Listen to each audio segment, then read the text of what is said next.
پیارے دوستوں، عورت جس نے اپنی عزت کو سنبھال کر رکھا، عصمت کو داغدار نہیں ہونے دیا اور اپنی آبرو کو اس طرح سنبھال کر رکھا جس طرح کوئی مالدار اپنی دولت کو چور ڈاکوؤں سے محفوظ رکھتا ہے، وہ عورت اللہ کی ولی ہے۔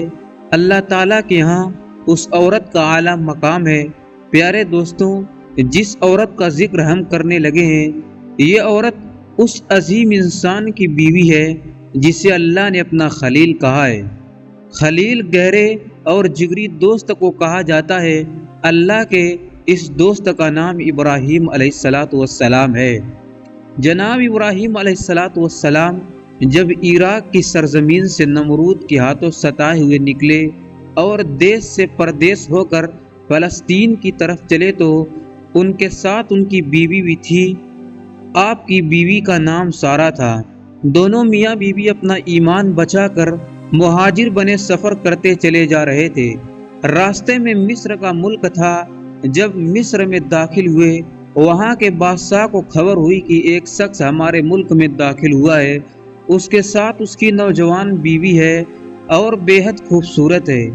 بادشاہ کی عادت تھی کہ اس کے ملک میں نئے آنے والے کے ساتھ اگر کوئی عورت ہوتی اور وہ خوبصورت ہوتی تو بادشاہ اس عورت کو پسند کر لیتا اور اپنے پاس رکھ لیتا۔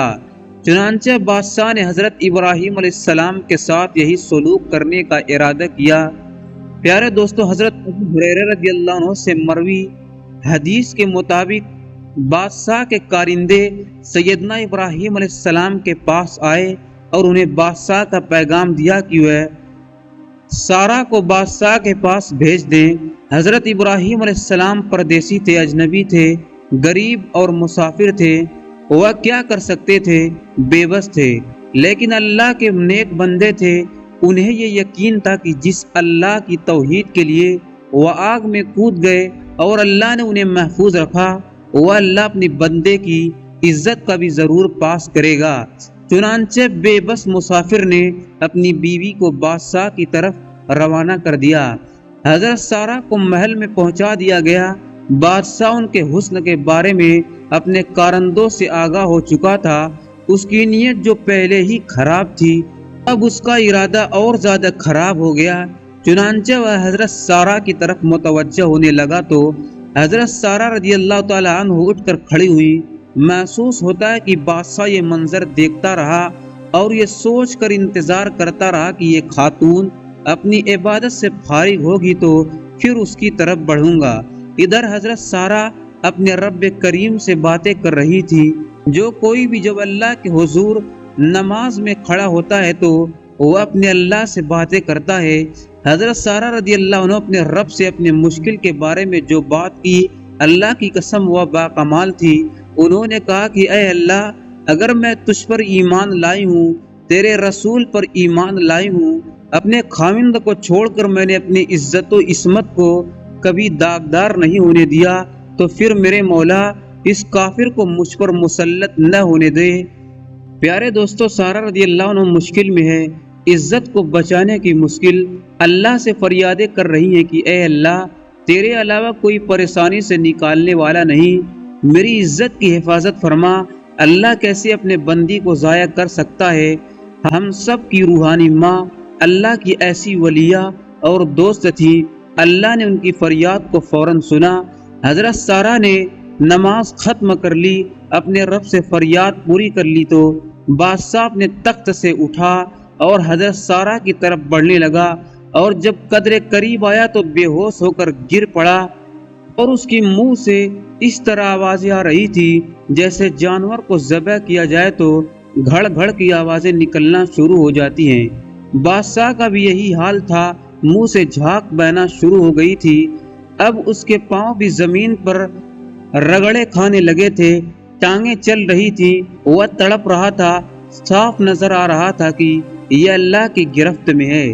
یہ حضرت سارہ رضی اللہ عنہ کو اپنے گرفت میں لینا چاہتا تھا، لیکن اللہ نے اس کو اپنے عذاب کی گرفت میں لے لیا۔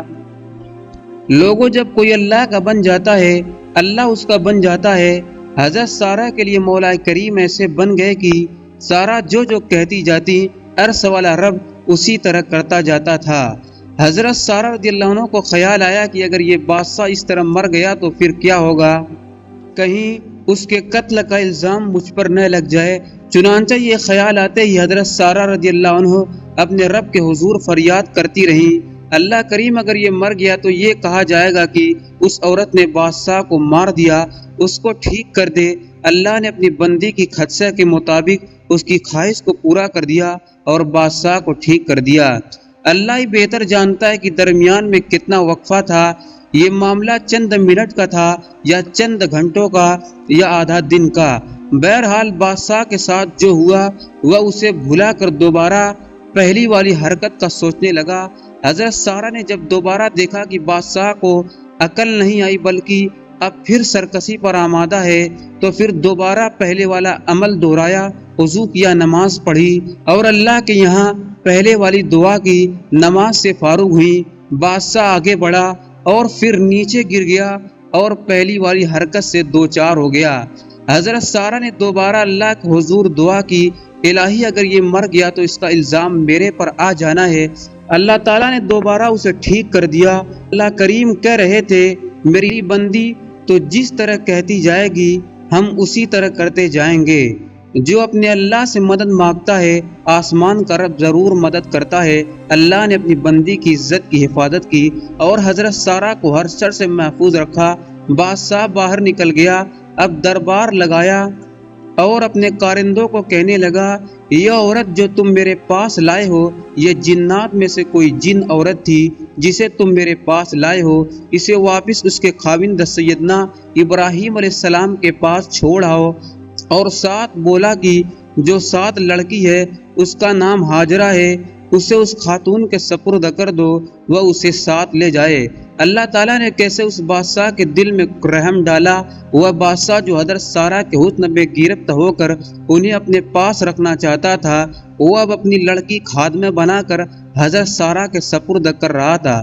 حضرت سارہ اس لڑکی کو لے کر سیدنا ابراہیم علیہ السلام کے پاس پہنچی، جو پریشانی کی حالت میں کھڑے دیکھ رہے تھے۔